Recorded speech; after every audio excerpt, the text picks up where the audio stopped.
ಸಂಪೂರ್ಣವಾಗಿ election commission ಅದು autonomous ಆಗಿರ್ತಕ್ಕಂಥದ್ದು, ಕಾನ್ಸ್ಟಿಟ್ಯೂಷನಲ್ ಬಾಡಿ, ಅದು ಸಾಂವಿಧಾನಿಕ ಅಧಿಕಾರ ಇರ್ತಕ್ಕಂಥ ಒಂದು ಸಂಸ್ಥೆ.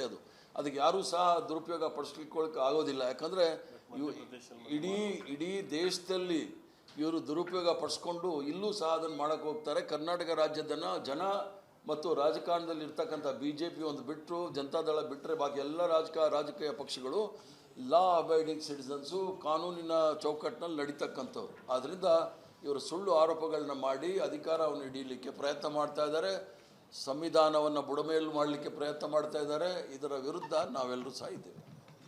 ಅದನ್ನೇ ನಾನು ಹೇಳ್ತಾ ಇರೋದು, ಕುಮಾರಸ್ವಾಮಿ ಅವರನ್ನು ದಾಳವಾಗಿ ಉಪಯೋಗಿಸ್ಕೊಳ್ತಾ ಇದ್ದಾರೆ ಭಾರತೀಯ ಜನತಾ ಪಾರ್ಟಿಯವರು.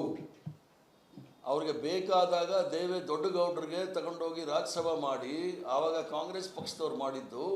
ಈ ಬಾರಿ ಅವ್ರಿಗೆ ಮೂಗಿಗೆ ಬೆಣ್ಣೆ ಹಚ್ಚಿ ಬಿಟ್ಬಿಟ್ಟಿದ್ರು.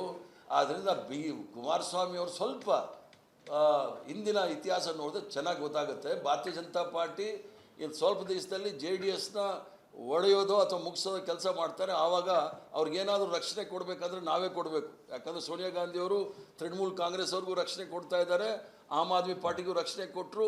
ಯಾರ್ಯಾರು BJPಯಿಂದ ತೊಂದರೆ ಈಡಾಗಿದ್ದಾರೆ ಅವ್ರಿಗೆಲ್ಲ ತೊಂದರೆ ಜೊತೆಗೆ ನಿಲ್ಕೊಳ್ಳೋದು ಕಾಂಗ್ರೆಸ್ ಪಕ್ಷ, ಸೋನಿಯಾ ಗಾಂಧಿ, ರಾಹುಲ್ ಗಾಂಧಿ ಅಂತ ಹೇಳಿ ಇಚ್ಛೆ ಬಿಡ್ತಾರೆ. ಈಗ ಮಹಾರಾಷ್ಟ್ರದಲ್ಲಿ ಹೈಕೋರ್ಟ್ ಅವ್ರು ಏನು ಹೇಳಿದ್ದಾರೆ ಕೇಳಿ. ಹೈಕೋರ್ಟ್ ಜಡ್ಜ್ ಏನು ಹೇಳಿದ್ದಾರೆ, ಎಲ್ಲಿ ತನಕ ಹಾರ್ಸ್ ಟ್ರೇಡಿಂಗ್ ನಡೀತಾ ಇದೆ, ಕುದುರೆ ವ್ಯಾಪಾರ ನಡೀತಾ ಇದೆ, FIR ಆದ ತಕ್ಷಣ ಕುದುರೆ ವ್ಯಾಪಾರ ಆಗುತ್ತೆ, ವಾಷಿಂಗ್ ಮೆಷಿನ್ ಇದೆ ಪೊಲಿಟಿಕಲ್ ಪಾರ್ಟಿನಲ್ಲಿ, ಇಷ್ಟು ಕೆಳಮಟ್ಟಕ್ಕೆ ಪ್ರಜಾಪ್ರಭುತ್ವ ಬಂದಿದೆ ಅಂತೇಳಿ ನಾನೆಲ್ಲ ಹೇಳಿರೋದು. ಬಾಂಬೆ ಹೈಕೋರ್ಟ್ ಭಾಳ ಸೀರಿಯಸ್ ಸ್ಟ್ರಿಕ್ಚರ್ಸ್ ಪಾಸ್ ಮಾಡಿದೆ. ಅದು ಯಾರ ಮೇಲೆ ಮಾಡಿದ್ದಾರೆ ಅಂತ ನೀವೇ ಯೋಚನೆ ಮಾಡಿ.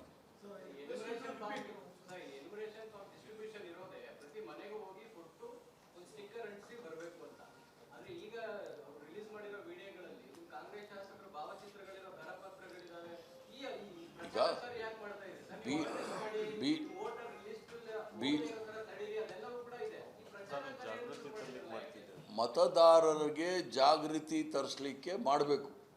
ಈಗ ನಾವು ಯಾರಿಗಾದರೂ ನಮ್ಮ ಪಕ್ಷದ ಶಾಸಕರಿದ್ದರೆ ಅವ್ರನ್ನ ಆರಿಸಿ ಕಳಿಸಿದ್ದಾರೆ, ಅವರ ಜವಾಬ್ದಾರಿ. ಯಾರು ನಿಮಗೆ ಇದನ್ನು ಜಾಗೃತಿ ಮೂಡಿಸ್ತಾ ಇದ್ದಾರೆ ಅಂದರೆ ಯಾರು ಗೊತ್ತಾಗಬೇಕಲ್ಲ.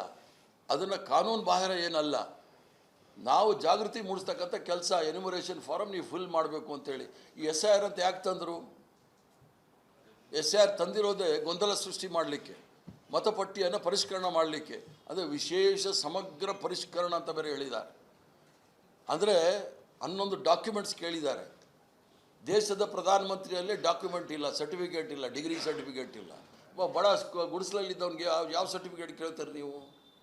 ಆದ್ದರಿಂದ ಫೇಕ್, ಪೂರ್ತಿ ನಕಲಿ ಸ್ವತಂತ್ರ ಹೋರಾಟಗಾರರು, ನಕಲಿ ಪಕ್ಷದವರು, ನಕಲಿ ಓಟ್ಗಳಲ್ಲಿ ಗೆಲ್ಲವರು, ಇವುಗಳ ಆರೋಪಗಳಿವೆಲ್ಲ.